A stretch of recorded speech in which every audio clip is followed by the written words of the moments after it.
The Happy Warrior Podcast. Conservative commentary on the news of the day from a more positive perspective. The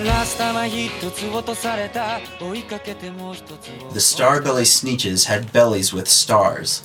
The plain belly Sneetches had none upon theirs. Those stars weren't so big, they were really so small. You might think such a thing wouldn't matter at all. But because they had stars, all the Starbelly Sneetches would brag, we're the best kind of Sneetches on the beaches. With their snoots in the air, they would sniff and they'd snort, will have nothing to do with the plain belly sort. And whenever they met some, when they were out walking, they'd hike right on past without even talking. When the Starbelly children went out to play ball, could a plain belly get in the game? No, not at all. You could only play if your bellies had stars, and the plain belly children had none upon theirs. Welcome to the Happy Warrior Podcast. The Happy Warrior Podcast. I don't think there's another Happy Warrior podcast, but there is a Happy Warrior Twitter. I'll have to we'll Happy Warrior them, all right. Yeah, we'll have to manage that away. Yeah, no, this is many of you are familiar with this. The Sneetches and Other Stories by Dr. Seuss. A classic story that I was told growing up about the perils of racism and prejudice and discrimination. And actually, considering how long ago this was written, it still holds pretty well up today. Unfortunately, you know. Yeah, seriously. Why don't we start off by introducing yourself and tell people a little bit about what you see as the future for this podcast?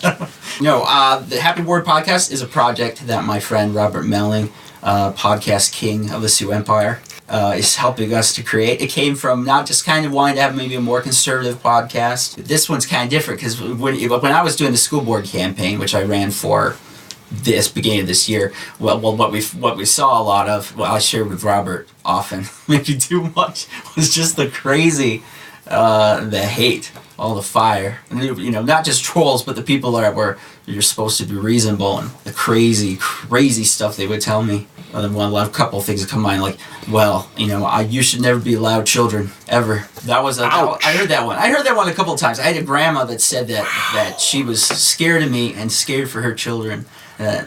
Crazy. I eventually could talk her down where she said she wasn't scared of me, she was just scared of the people that might be with me. Wow. I took it as like, fine, we'll leave it there. Good enough. So, were you advocating for like a pro-flesh-eating ogre platform or something? No. Good lord. I mean... No, it was ridiculous. That's just one more. That's a nice example without too many expletives thrown in. So lots of people, they felt that. So if you don't remember, they had the lots and lots of school walkouts this year. But the biggest one we had in March, if you remember, was the March for Our Lives. And I made the stupid decision of asking on Facebook, and sometimes on Facebook and social media, intent doesn't necessarily come across. Yes.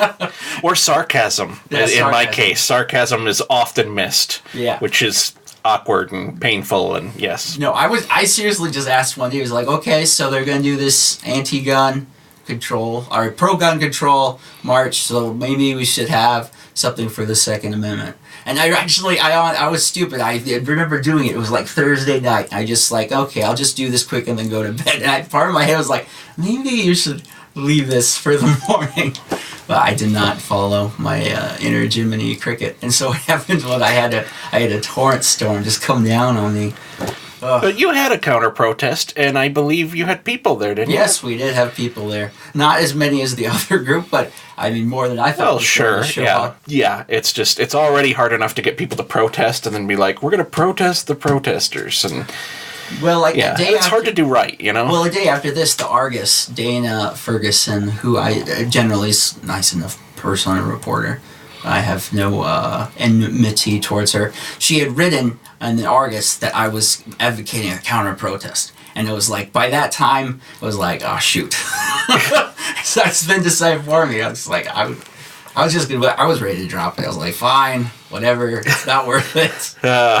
But you'd made your bed, and there was no exactly. Getting out of that. Yeah, I was stuck. And I think that time most of all is when I saw how crazy and reasonable it could get. Not just people on the left. There was largely if you were on the left and that's kind of what you're excited about. There's more energy coming from them. But even people on the right, they can go over the top. They can get very personal in their attacks. They'll call someone on the left. They'll call them a libtard, or someone on the left will call a person on the right a Nazi. Yeah, it's always a good fallback one. Yeah, a bunch of name calling. Yep.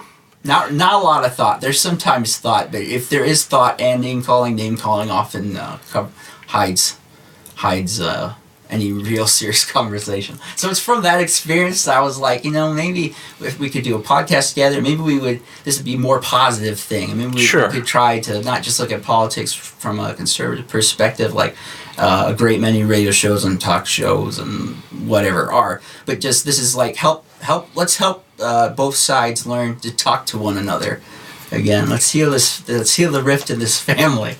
Sure. Yeah, a more civil dialogue. I think that would be, man, I would welcome that, because boy, it's hard out there. It's brutal, and like you just illustrated with your examples, it's you know all too well. And from being an operator, everyone in Minnesota when I lived there thought that I was this like right-wing nut, and then I moved to South Dakota, and here everyone was just like, well, you're a Democrat. And I'm like, what? So yeah, I always figure I'm probably doing something right. So to just give you a little bit of background on me and politics, just like I'm going to approach any party or any establishment skeptically. I'm very like pragmatic, and by the same token, there are just like certain line in the sand issues for me where I'm just like, I don't compromise on this. Very a little libertarian in my leanings, but. Yeah, so I think it'd be an interesting mix to see like where we go from here, and what we learn about each other, and what we learn about the discord that's going on in the state and in the larger nation. Yeah, the nation. That's really bad. I mean, the blame is contributable to lots of people. I think the media especially has caught on that firestorms and firebomb throwing brings ratings, but I don't think it's very healthy for its viewers, or for the journalists for that matter. It's kind of like selling sugary cereals with your Saturday morning cartoons to kids. It's like, well, you can do that, and it sells cereal, but I don't think it's good for the kids, Exactly. No, right. Robert, if you don't know, he's probably talked to more political people than I think almost just about anybody. Oh, no. You're up there. You're up there. I am a small fish in a small pond. Small fish in a small pond. Well, not a small fish, but you know what I mean. Figuratively. But I mean, look at the one that we both love, Stiley and Starr. Look at them. Starr, neither of them actually bring up their political affiliation all that often, but Starr is a Democrat, Stiley's Republican. But I mean, they get along perfectly. They're always defending each other and helping each other out. They both advocate for ethical government here in Sioux Falls and honesty. And if you know me, I am much more about the municipal government, like local government, and you've noticed that with like the political podcasts that I've had before. That's kind of my beat. Because I kind of look at the national and even like the state level gets into a lot of soap opera-y, drama-y kind of like, playing to the media and the whole like, oh, what's going to be the story in this part of the news cycle? And it frustrates me because so many people will go and vote in a presidential election, which actually with the way the Electoral College is set up, they have very little influence or say with that vote. They should still vote. 1,000% they should still vote, research their candidates, do what they're going to do. But your vote, when you're voting for like your city council or for your state rep or something like that, is so heavy and so powerful. You have no idea, especially compared to a state with like a massive population. I mean, look at like how many people one state representative represents in California, and then look at how many one state rep represents in South Dakota. And it's ridiculous. It's like every 50 people get their own representative. Not quite like that, but it feels like it sometimes. It's a giant disparity per the population. It is. And so I feel like municipal elections and government have a huge disproportionate say in your day-to-day life, the roads you're going to drive on every day, what kind of companies are going to be in your town to go work for, what kind of jobs are available, what kind of education your kids are going to have is very locally controlled. And yet, that's the one where people are like, I'll skip it. There's no presidential election, so I'm not going to go vote. I'll be honest. I've been that person before. I have too. I try to be better, but you're exactly right. Where government affects you most is probably where you will be voting the least. It's sad. When I ran for Sioux Falls School Board, and I did put a pretty good effort. I think so. But I'm not complaining. I understood that it wasn't a very probable fight that I win, but no one else was running, so I was like, I was going to say, I don't think you spent that much money, and you were going up against two, well-fortified incumbents, so that was an uphill battle. Even if you'd had, someone throwing a war chest at you, that would have been an uphill battle just because they're incumbents, especially in a school board. Yeah, you know what I mean? Well, to give you an idea, so we here in Sioux Falls, South Dakota, April 10th, we had our election for city council and some other things. And this was the lowest in 25 years, they're saying, to voter turnout. Yeah. And over half of the people that decided to come out and vote, they left the school board selection. Really? Yeah. I missed that. Oh, that is awful. Yeah. Because, your school board gives you, your tax opt-outs and your kids' education. Okay, no, I'm not going to get on a soapbox on this. Okay. We have a lot to cover in this first episode here. But anyway, that's where I'm coming from. That's where Peter's coming from. Yeah, I have got the ADHD bad, so I need to try to stay on track. Absolutely. So let's talk a little bit about your first story here. Why did we lead in with Dr. Seuss? So Dr. Seuss. By the way, Dr. Seuss isn't cool anymore. I don't know when this happened. They used to force us in elementary school to wear the hats. This is Dr. Seuss Day, kids. Yeah. They force Dr. Seuss on you whether you like it or not. Yep. Now I'm told that no, he's racist and he's not woke enough, and so he's not cool. What? Can't do Dr. Seuss. What? He's not woke. He's not woke enough. He's been dead. How many years? 20 years. What? Yeah, sorry. I have a hard time believing it too. If you know his his history and stuff like that, there's plenty of things to criticize him about. But he is much more a darling of the left than the right, I would have said, based on what I know of his life story. So I'm really really? Well, with some of our upcoming story today, it seems like everything is just flip-flop. Topsy-turvy? Yeah, it's crazy. Yeah, so Dr. Seuss, the Sneetches one comes to me because it's about prejudice and discrimination. And I remember when I was told that they wouldn't want me near their children. And I would hate to tell them that minimum 10% of the staff and teachers at the Sioux Falls School District are Republicans and conservatives. It's probably more like 40 if I had to take a shot in the dark. But it's a significant number. We are a red state. And even though we're a little blue pocket in that red state, it's more purple. There's those boundaries mix a lot more than people think they do. Yeah, well, in the Sneetches, they talk about, remember, they won't let their kids play. We don't let our Starbelly Sneetches kids. They don't get to play with the non-Starbelly Sneetches kids that live on the other side of the railroad or whatever. They vote differently than we do. We don't want to have anything to do with them. That's what got me. That's why I was going with this. I was like, what? Okay. Because that seems like today. That is how it is right now between people on the left and right. At least that's my personal experience and view of the situation. Do you think we're as divided? Clearly there's strong divisions there and real issues between the factions. Do you think we're actually as divided as the media makes us out to be? Or do you think we'd have more in common if we actually talk to each other more? I think you're right that organically we are way more similar than we are apart. We watch much of the same TV shows. We go to the very similar civic organizations. We all buy the same food. Everyone likes ice cream. It's true. It's a proven fact. Even if it's vegan almond milk ice cream, they like it. Yeah, they're always hoping it's even if they don't want ice cream, they want something that tastes and looks and exactly like ice cream. We all have our junk food, depending on what it is.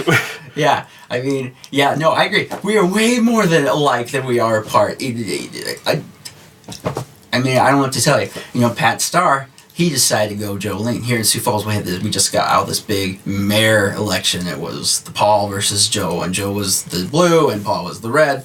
And, you know, I talked to Pat, and he can talk about himself, but he said, largely, you know, it's just my daughter really felt this was the right decision. I love my daughter, and I felt good about it, so I went with it. And that's cool. But Pat and I are still friends. And now we're going to have Paul instead of Joe. You know, Pat is still going to give an honest effort and to, you know, just have a good relationship with whoever becomes mayor. And that's how it should be. We shouldn't look at each other because I have an R, because I go at, you know, maybe once or twice a year and I fill the bubble that says R, and you decide you want to go fill the bubble that says D. That means we shouldn't, like, hate each other's guts. It's ridiculous. I think you're right. I think it's artificial. I think there's a lot of people that benefit from pushing the divide. But I think we can. Oh yeah, I think there's a whole industry that exploits that divide, and you know, like industries that are built on this, especially in broadcasting or you know, media on the left and the right. Because if you look at right-wing talk radio, definitely. And then if you look at left-wing TV, you know. Yeah. I hear you. I just got done listening to Sean Hannity, so I know what you're saying. My radio is stuck. I cannot turn it off. It's broken, so it's always talk radio all the time. I listen to Greg Belfridge in the morning here in Sioux Falls, and so I don't really pay attention to my radio. I don't move it around hardly ever. And so in the afternoons I get, I can't remember his name now. It's escaping me. Marc Levin. I'll catch Marc Levin on the way in, and everyone's, you know, it's like sometimes he makes some good points, and sometimes I'm just like, what did he just say? Marc Levin's problem is that he has the worst voice for radio that ever was. And yet it works. I know, it's so weird how popular he is. I'm not putting Marc Levin, he's a genius. He worked for the Reagan and Bush White House. He's written several books on just judicial issues. I mean, he's a smart guy. My favorite dog book is written by Marc Levin. Really? Yes. It's called Sprite. Look it up. It's called Sprite. It has nothing to do with politics whatsoever. It's pretty good. That's awesome. Yeah. I had no idea. Very cool. I need something to read in high school one day, and that's what was there. Fair enough. I think you're right. I think definitely. There's so many things that are important. You know, that's why I wanted to bring up Kanye. Now, if you put Kanye in a lineup with like 50 Cent or some of those other pop artists, rappers, or whatever, I could not pick them up out of lineup. I would fail. This was Law and Order. The criminal would get I'm worthless for celebrity stuff. But Kanye, what's interesting about Kanye is just all the attention he's received over the last week. I didn't want to do Kanye with this because I had to babysit and my health decided to kick me in the gut. We were planning to record this a week ago. Sure. So Kanye was not, was like, well. That's right. This story hasn't even been on the radar as long as we've been planning this episode. Yep. It's crazy that we actually got Kanye. So Kanye, he's always been, from my understanding, is that he always kind of likes to push buttons, not just in his music, but also like in the news. In the O's, the knots, whatever you want to call it, 2000s. I call them the aughts because 30-06. Just the aughts. That's in my brain. Okay. Yep. The aughts. I mean, he said Bush wanted the black people to die and Katrina and on and on. So I mean, he's kind of famous for being inflammatory, but I mean, he speaks his mind, for sure. Yes, but from what I've read, with the exception for maybe one comment about where he said 400 years of slavery is a choice, and what he was trying to say was it was like a mindset, not like that the African Americans purposely enslaved themselves, but except for that comment. What he said is actually all that radical. Yeah, and it didn't say it eloquently, for sure. No. With all the subtlety of a burning battering ram running downhill. But and I think that if he wants to have a dialogue, especially being, I would say, a popular figure in the African-American community, I feel like he's one of the people to have that conversation if they're going to have a conversation about how they identify and the broader implications for African-American culture and history. You know, obviously not a scholar, clearly. No. But, you know, so he's next year at CPAC. Yeah. Yes. But, yeah, and I'll be honest, when you put Kanye on the show outline, I was just like, oh, no. But, you know, there's some merit to this in that, you know, think about how much he's like the left's darling, like when he said the thing about George W. Bush not caring about black people after Hurricane Katrina. Poor Mike Myers just wanting to like crawl in a hole and die on camera. Did you ever see the Saturday Night... This is a tangent, I'm sorry, but did you see the Saturday Night Live where they actually had Kanye and had... and it was only like a month after this happened. Oh, and I have not seen And they had Kanye and they had Mike Myers on there. And then they were both on stage at the same time during his, like, opening monologue. And he's like, hey, Kanye, how's it going? He's like, good. It's like, yeah, thanks for that. And all the death threats. It just, like, they did a whole bit where he's just like, thank you for doing that while I was on camera with you. It was just, like, so... You know, obviously staged as a Saturday Night Live skit, but by the same token, it was the real people, and there was real awkwardness, and like, thanks for that, you know. It just, yeah, funny moment. Anyway. No, I mean, with Kanye, it's more about the reaction, I think, than actually what he says, because he's saying like, I like to listen to Thomas Sowell. It's like, do you guys know who Thomas Sowell is? He's this very ancient black economist.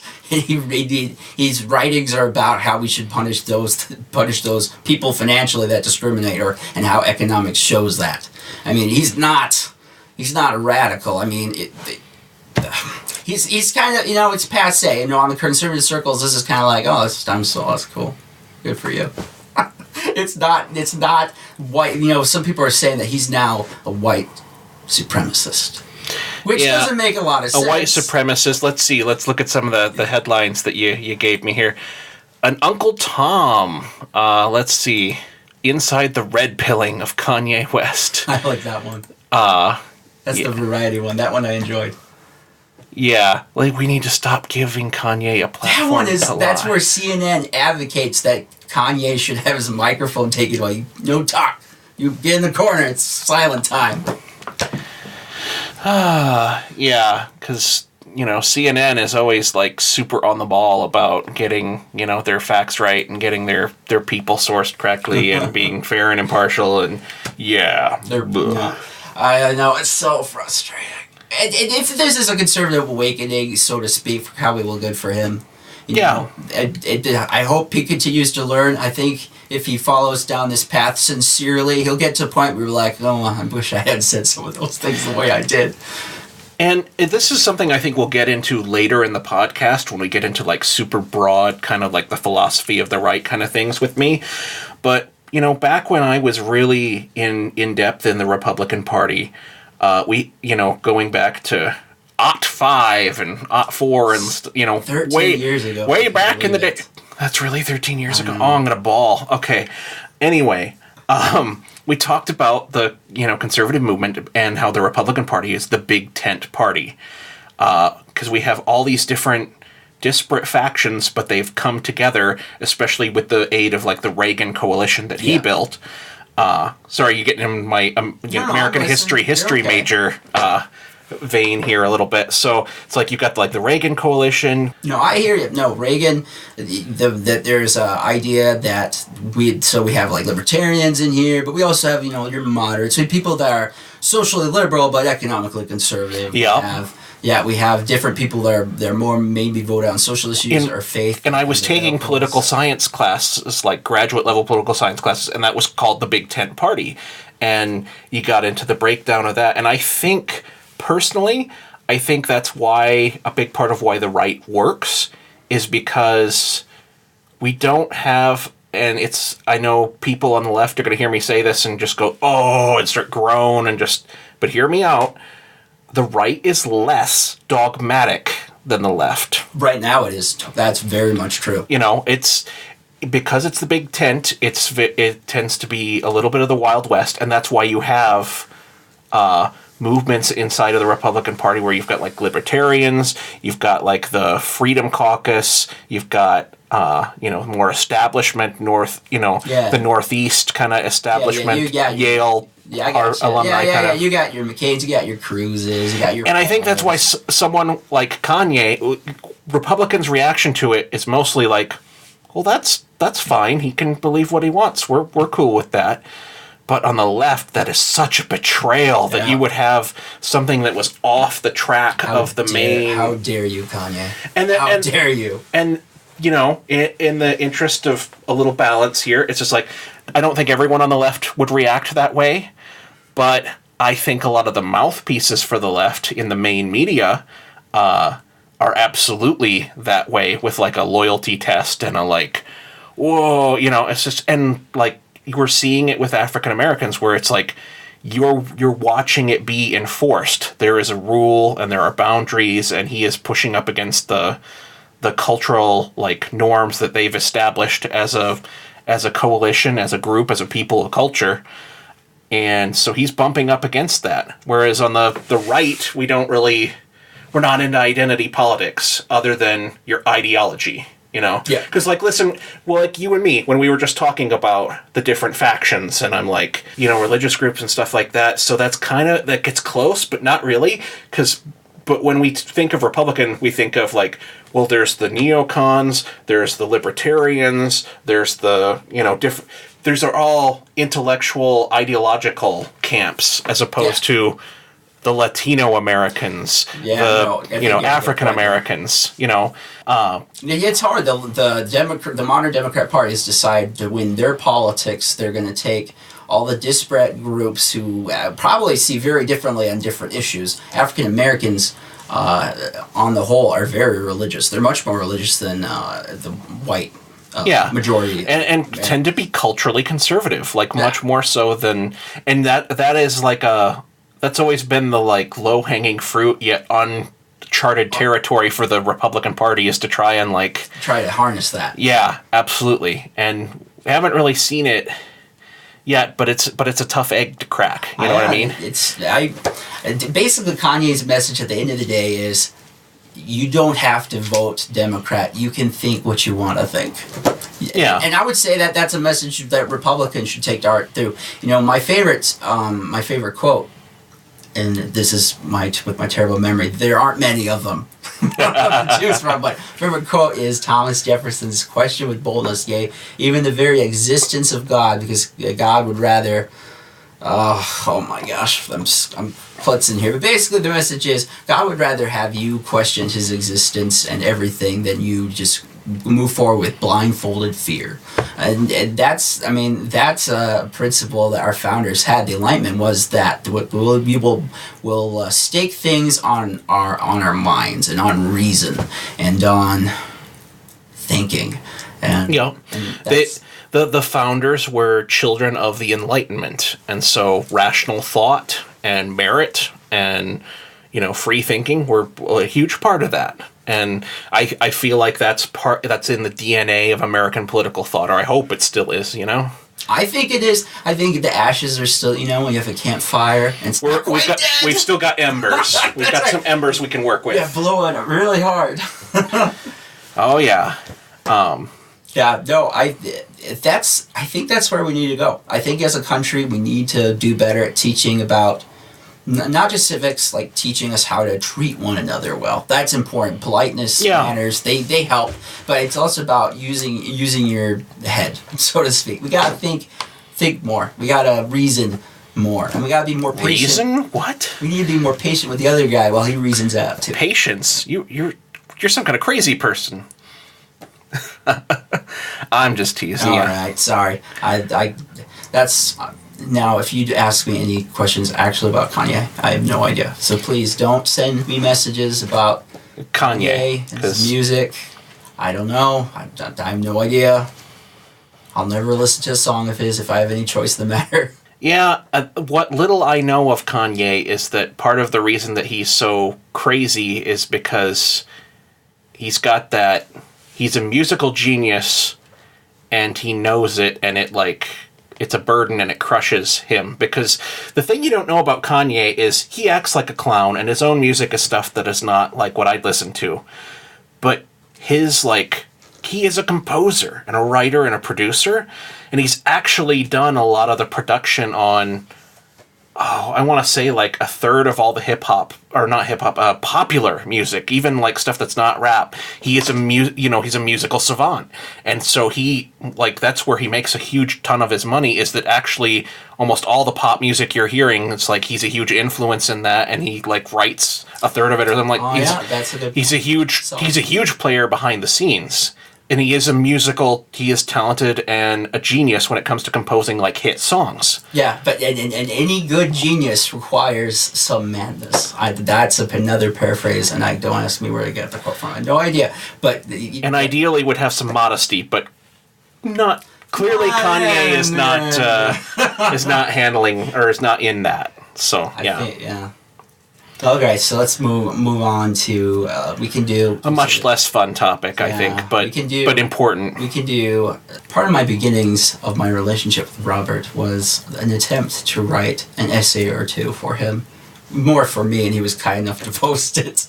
And this last year, if you remember, that was when the Charlie Gard came into the news, not just in England but here in the States. Yeah, and that kind of took fire, and I wrote a piece on it. And at thesuempire.com, shameless plug. Yes, visit thesuempire.com, which is www. I think they got it. Okay, good. Okay, now you have to put HTTP. There's two little dots. / Yep. /category /podcast. No. That's how it all used to be, though. I remember that. It kind of caught fire a little bit. It went with another website, and it brought a good discussion up about the history of euthanasia, particularly with children and disability. And as you know, I don't work full time. I do struggle with physical disability due to chronic pancreatitis. It's kind of more chronic pain and gastrointestinal stuff. But so maybe that makes me a tad more emotional on the subject of people with severe disabilities. I'm not someone that says, well, because you're disabled, obviously, your opinion matters more than someone else's about the issue of disability. I'm not like that. But you've got an informed opinion to have. Yeah. And Charlie Gard was awful. And Charlie Gard and Alfie Evans are very similar, and then their case is also very different in certain ways, because with Charlie Gard, it was maybe a more treatable illness, so to speak, but it was still considered pretty mortal. Both cases with Charlie Gard, if you don't remember, was this little baby owned by two middle lower class British parents, and it was basically an untreatable disease, and they wanted to get alternative treatment. Now in the U.S., say, you even hear in our commercials, go and get a second opinion from your doctor. Yep. That is normal. Not in the UK. No siree, Bob. That idea is kind of squished, because in America we have our healthcare as many issues as it does have. We could argue those another time for other. Oh yeah, I'm sure. Americans still believe in this idea. We're like, well, I want the very dang best for my baby. I'm going to go to as many dang doctors as it takes. I'm going to try to get the best, the best care I possibly can, the best answers. Families will do this even though they have no money. We have resources from, the hospitals will sometimes help. We'll have organizations. I mean, how many cancer charities? Communities, community fundraisers, even in small towns here in South Dakota, where, you'll have a dinner at the Legion where you're raising money for someone's, child that's got cancer or something like that. You see that everywhere. All the time. Communities pull together and help. Which is awesome. Yeah. I mean, that's fantastic. I mean, how many times have you read online about on one of those fundraising websites, they broke a new record for some disease. GoFundMe, Kickstarter, that kind of stuff. Yeah, that's awesome. I love that. That's what they try to do. So the kid, they were told, well, this is pretty much fatal. And they said, well, we kind of want to take Charlie and we want to try to go to a different hospital. We've had offers from... this Charlie Gard was the Vatican. The Vatican was one of the first to step in, but also America. There were actually hospitals all over the Western world that were jumping up like, we'll take him. We'll do it. we have X experimental treatment we might want to try. And they're like, okay, let's do that. And then the hospital, the doctors at the hospital came down and was like, no, you will not move this kid. And they're like, it's our kid. And they're like, you don't know best. We do. And so then they took that. You are a subject, not a citizen. That's right. And so they took that to the UK courts, and the UK courts backed up anyhow, you follow this all the way. They even took it for Charlie Gard. It got even to the European Union courts. Yep. And basically they got the same message. You can't leave. Didn't matter that the United States made him an honorary citizen. Didn't matter that the Pope was like, give me the baby. Yep. None of that mattered. They at the end of the day they couldn't help the kid, and it got so bad that when it was pretty much that they was terminal, and the parents are like, okay, fine, you won't let us take our kid to get treatment. Will you at least let him die in our home? Will you grant us? Yeah, I'm getting a little teary-eyed. Permission for that. It's terrible. Yeah, but no, but it's awful. They wouldn't let him. They were like, you can bring a nurse. You can watch over us. No, they would not let him. That's despicable. That is so wrong. The Charlie Gard thing, so wrong. Well, Alfie Evans is very similar. And this time, so sometimes one of the arguments that we always hear, if you bring this up, you're like, alternative healthcare for children, parents are a better judge than hospitals. There's a great phrase, I'm still in this, from Ben Shapiro, who says, I care more than you ever could for my children. And so I have their interests. I have their best interests. And he's like, no, you don't. He's like, okay, tell me their names. Yeah. It's a great point. Parents, they really care. And I know this isn't a Christian Science thing, so people will jump to, well, what happens if the kid has cancer and they won't let him get the chemotherapies? They just want to pray it away. I mean, this is a very rare thing that happens. It's more an outlier than an actual argument, but that's what they run to. It's an edge case, and they run to it. And I don't think that dog hunts because, a big part of that is there's a huge difference between denying or declining help. Yeah. And, like the parents being like, well, we don't want to help the child. It's like, well, you should help the child. In this case, the state is the one that has an ideology and says, you can't treat the child because we have this principle that... That's what gets me about Alfie Evans, and maybe more so than Charlie Gard. It's like, wait a second! Who's the bad guy now? Yeah, the Alfie Evans one is just insane with I mean, I hope... Part of me wants it to not be real, but I'm pretty sure the meme I've seen is real with the police lined up outside the hospital, basically. That was real, yes. So that they can't take him out of the hospital. Yeah, the free speech. It's a good thing we have a First Amendment. It's a good thing we have that. You're darn right. God bless America. Oh my gosh. Yeah, that Alfie Evans was so bad they wouldn't let the parents hardly talk about it. They were monitoring social media and were threatening to arrest people if they made negative comments. They put police lying around the building just in case maybe someone break in, try to get the baby out. They had offers. In this case, it was Italy was the primary one, and sure. Instead of U.S. being made use of, this time it was the kid's an Italian. Now he's an Italian system. Yeah, and. I mean, the parents never said, this will save our kid's life. That's not what they said. They says, why not? Why not try? Why not? He's going to die anyways. Why not try? That slimmest of chances, that Hail Mary pass. Let's try it. And the court said no. And it got bad again, that they got to a point where after they again, just like Charlie Gard, the parents are like, okay, we give... We're not going to do it anymore. The kid's dying. We have to keep him alive. They took him off life support, and he was supposed to die right away. See, this makes me think that maybe the medical knowledge of some staff is questionable. They believe that once they took the kid off life support, breathing mostly was the biggest thing, that he would just die right away. Yep. He didn't. He continued breathing. He lived almost a whole week. And to keep him alive, they wouldn't give him liquids. They wouldn't give him food. They were basically starving him to death. Yeah, and The parents, to keep the kid alive, were taking turns giving CPR mouth to mouth.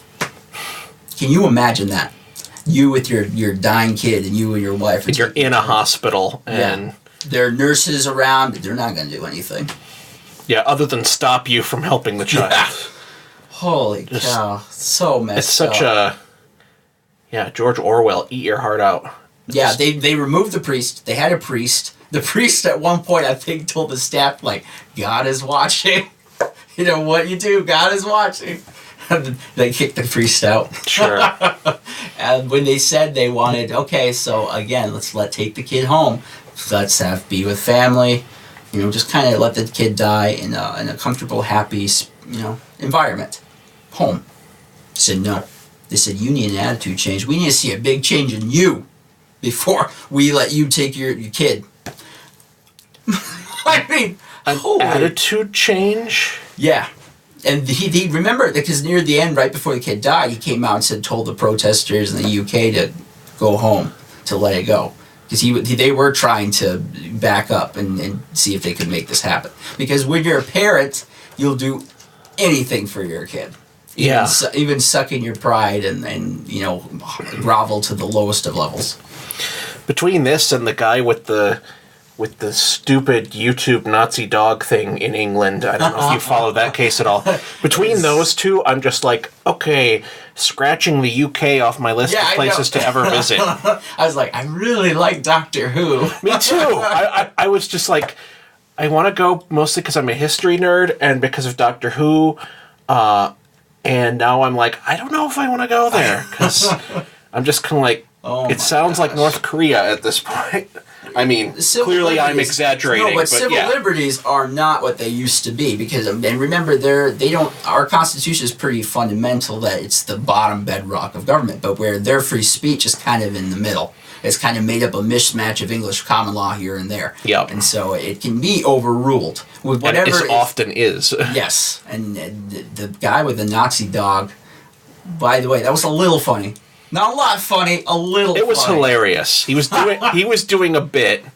I mean, didn't we just have a Saturday Night Live skit not long ago that was making out Trump supporters to be Nazis, and the one guy was even like painting a swastika on the side of a house and stuff like that, and just like, you can tell a Nazi joke. That's a thing, and not be monsters. And it just like, I didn't see, whatever the NBC affiliate over in England get like blacklisted or something like that. Yeah, it's 2018, guys. We won that war. Yeah. It's okay. I'm pretty sure. It's okay to tell jokes.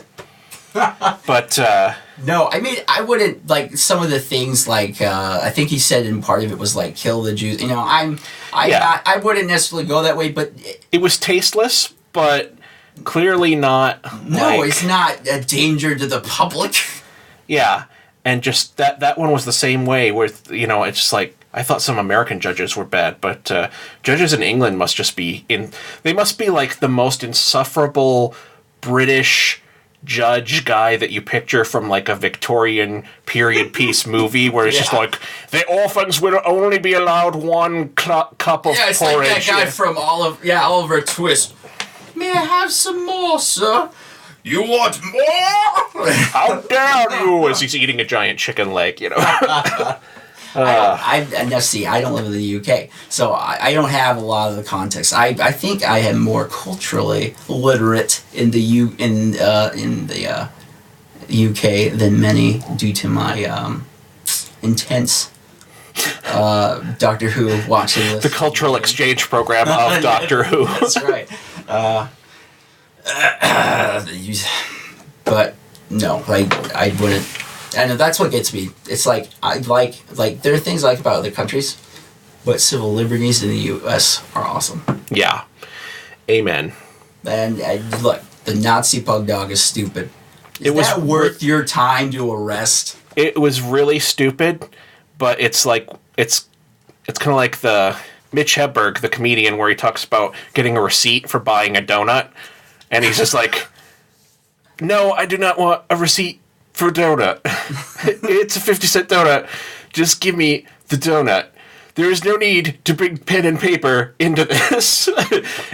And I feel the same way about this. It's like, a man made a stupid video on YouTube. I wouldn't have made it, but seriously, it's a YouTube video joke on his girlfriend.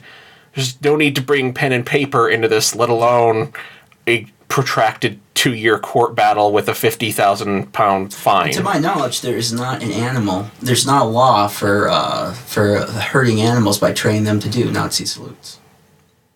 Yeah, at least there wasn't. There might be now. I don't know.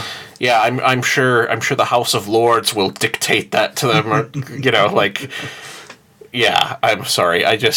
All respect for the British legal system is just out the window for me at this point. Dang. I mean, all the problems that they are purposely ignoring, some that they kind of brought on themselves, and some that, are just tough things that happen to nations.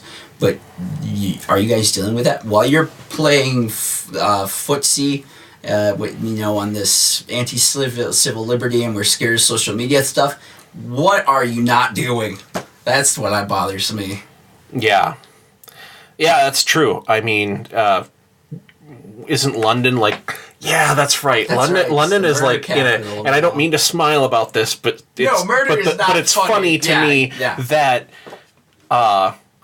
London's we're the gun control and surveillance capital of the world. What's that? We're still the murder capital of Europe? How about knife control? Yes. Start arresting contractors and artists. Chefs. I know. But I was reading a story that someone had a screwdriver and they did get arrested. Jesus Christ. Oh, I know. Wow. Dude, that was totally me or one of my brothers. Because we liked to play with pocket knives and carve wood. We never were able to carve anything other than a walking stick, but still, we like to do it. And so we might be one of those stupid people that accidentally left it in a bag or was in their pocket and we just forgot. Yeah, and I'm sorry, if you ever needed something to show how ineffective and how wrong gun control is, strict gun control like Europe has, just take one look at London's situation where they're talking about knife control. I'm just blunt, next it'll be blunt instrument control, and everything over 5 pounds will have to be wrapped in safety foam. Yeah, no, because, the problem with the gun control argument, what they miss every time is they never really want to deal with what causes the problem in the first place. They just kind of want to cap it at the end, but you still kind of have that the pipe is still leaking, it's still gushing water. That's still, you still have the problem that's feeding it. You just try to cap it at the end, and it's not working. Yeah, and I'm just, that one always blows me away, the knife control thing, just because, a decade ago that would have been the thing a conservative would have made a joke about and been gun control, why don't we just have, sarcastically Rush Limbaugh or somebody would be why don't we just have knife control? And people would laugh, and we'd all laugh, and even the left would be oh, that's an absurd argument, you're reducing it to absurdism. A decade later, it's we are passing knife control. Now, Sadiq Khan, the mayor of London, whose name I just remembered, I think he is getting some fire from people on the left. At least that's what I'm seeing on social media. Because it's unenforceable. That you're back down to stop and frisk, which last time I checked, Democrats and people, on the progressive left do not like. Yeah, and as a libertarian, I don't like stop and frisk. I just let... No one likes the TSA. No one likes to get all fueled up. Yep. It's have you tried freedom? But yeah, so how about we just watch some Doctor Who and not go to England? No, I know, it's tough. We could be there. We could be that. We could, I don't know. I don't know what to say. A few Supreme Court decisions, and we could be there. It's probably a lesson we should learn. And I would say to the left, in future arguments, that also maybe consider what is causing these problems. We need to figure out what's feeding London's problems. Now, I have what I believe are the answers, but maybe do your research, decide that for yourself, and then we can talk about it, have a nice civil conversation. I don't drink coffee, but you can. I'll drink hot chocolate or something. So we've got about 5 minutes left before we're at 1 hour. I'm so bad at this. No, we're learning. It's episode 1 for crying out loud. You're fine. I can talk forever. Me too, man.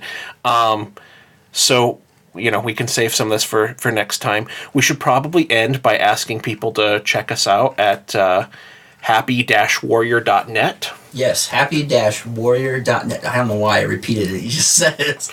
Hey, it's effective advertising. Happy-warrior.net.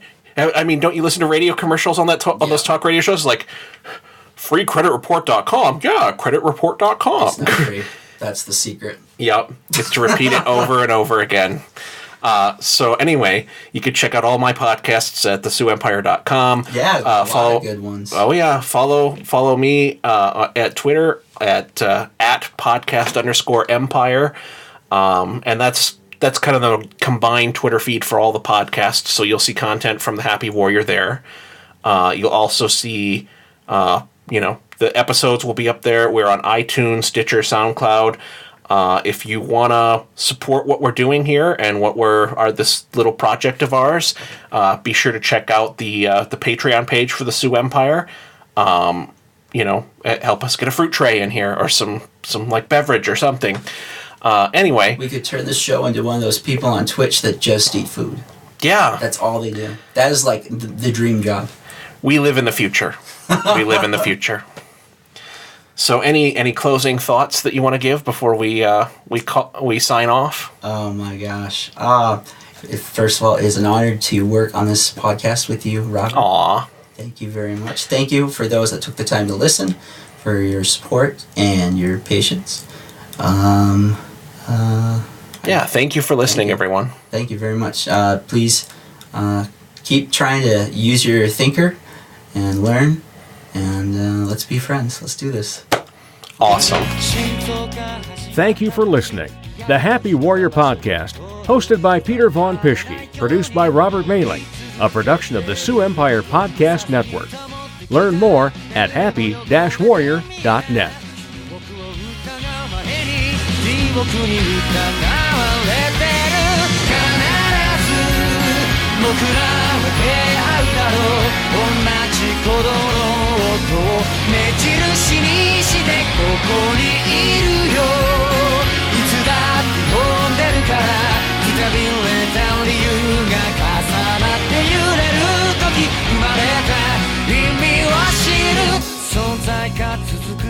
A production of the SiouxEmpire.com.